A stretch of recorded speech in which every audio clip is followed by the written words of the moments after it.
తలసరి ఆదాయంలో తెలంగాణ రాష్ట్రం దేశంలోనే నంబర్ 1గా నిలపడం జరిగింది. అధ్యక్ష, నేను అడుగుతా ఉన్న భట్టి గారిని, తలసరి ఆదాయం ఇంత గొప్పగా పెరిగిందంటే 10 ఏళ్ల మా పాలన ఫలితమా, 8 నెలల మీ పరిపాలనలో పెరిగిందా? దయచేసి చెప్పాలని చెప్పి నేను కోరుతా ఉన్నా. ఒకసారి గుండె మీద చేసుకొని చెప్పండి, ఎవరి పరిపాలనలో ఈరోజు దేశంలో తలసరి ఆదాయంలో ఈ రాష్ట్రం మొదటి స్థానంలో నిలబడ్డది? అధ్యక్ష, 4.5 లక్షలు లేని జిఎస్డిపిని 14.5 లక్షల పైకి తీసుకుపోయింది మా బీఆర్ఎస్ పాలననా, మీ 8 నెలల కాంగ్రెస్ పాలననా అని నేను అడుగుతా ఉన్నాను. అధ్యక్ష, 2014లో దేశ జీడిపికి తెలంగాణ కాంట్రిబ్యూషన్ 4.1% అయితే ఈ రోజు అది 5% పెరిగిందంటే ఇది 10 ఏండ్ల మా శ్రమ ఫలితమా, 8 నెలల మీ డ్రామా ఫలితమా అని నేను అడుగుతా ఉన్నాను. అధ్యక్ష, 2013-14లో 1,07,00,000 ఉన్న పంటల ఉత్పత్తిని 4 కోట్ల టన్నులకు తీసుకుపోయింది మా పరిపాలన ఫలితమా, మీ 8 నెలల పాలననా అని నేను అడుగుతా ఉన్నాను. అధ్యక్ష, మేం వ్యవసాయానికి ఏం చెయ్యకుండానే 4 రెట్లు ఎక్కువ పంట పండిందా? తెలంగాణ రాష్ట్రం వచ్చినాడు కరెంటు పరిస్థితి ఏంది? ఆనాడు ఏం పరిస్థితి? అడ్డు అదుపు లేని కరెంటు కోతలు, పారిశ్రామికవేత్తలు ఇందిరా పార్క్ దగ్గర ధర్నాలు, వ్యవసాయానికి అర్ధరాత్రి కరెంట్లు, గృహ అవసరాలకు పట్టబగలు కరెంటు కోతలు. కానీ 6 నెలల్లోనే పరిస్థితి చక్కదిద్ది వ్యవసాయానికి చాలినంత కరెంట్ ఇచ్చాం. 2 ఏళ్ల వ్యవధిలో అన్ని రంగాలకు నాణ్యమైన 24 గంటల కరెంట్ ఇచ్చిన ప్రభుత్వం మా ప్రభుత్వం కాదా? అధ్యక్ష, ఇవన్నీ చూస్తుంటే ఈ చెయ్యి పార్టీ వాళ్ళు కూడా చెవులలో పుష్పగుచ్చాలు పెడతారని భట్టి గారి ప్రసంగం విన్నాక అర్థమవుతా ఉంది.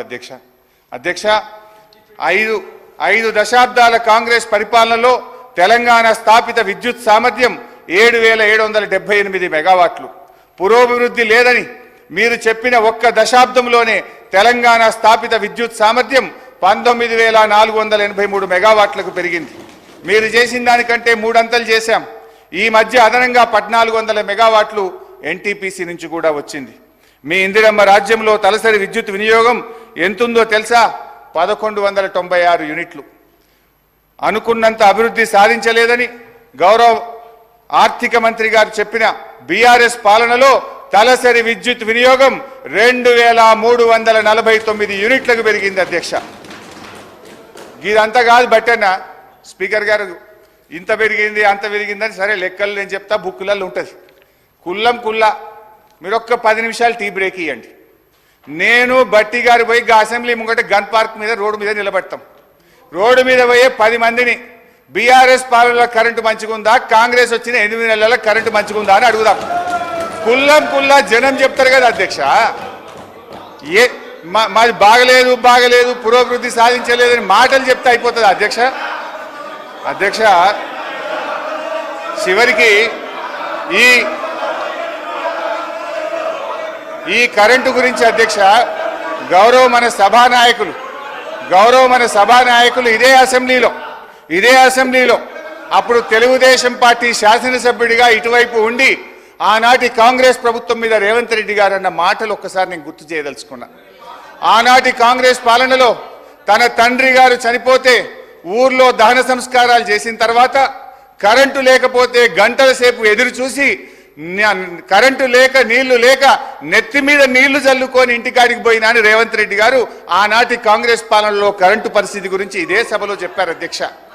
అధ్యక్ష, ఇవాళ పరిస్థితి ఏడికి వచ్చిందంటే చివరికి గౌరవ మంత్రులు ముఖ్యమంత్రి గారు ఎక్కడన్నా మీటింగులు పెట్టుకుంటే జనరల్ గా పోలీసు వాళ్ళు భద్రత కోసం వెళ్తారు. అధ్యక్ష, మీటింగ్లకు పోలీసు వాళ్ళు పోయి భద్రత కోసం వాళ్ళు నిలబడితే అధ్యక్ష, ఈ రోజు కరెంటు వాళ్ళు పోయి మాత్రం నిలబడుతున్నారు. అధ్యక్ష, పోలీసు వాళ్ళతో పాటు ఏడ మంత్రి గారి మీటింగ్ ఉన్నా ముఖ్యమంత్రి గారి మీటింగ్ ఉన్నా కరెంటు వాళ్ళు జనరేటర్లు పట్టుకొని మాత్రం ఉంటున్నారు. అధ్యక్ష,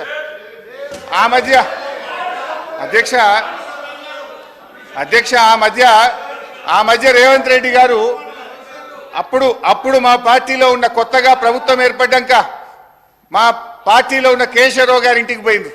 ముఖ్యమంత్రి గారు లోపల పోయిండు, బయట కరెంటు పోయింది. అది పత్రికల్లో ప్రముఖంగా వచ్చింది. సరే అధ్యక్ష, గత ఓపిక ఇంకా చాలా చెప్పేది ఉంది. రాగే గత కాంగ్రెస్ పరిపాలనలో వృద్ధులకు ఇచ్చిన పెన్షన్ 200 రూపాయలు. మేము అధికారంలో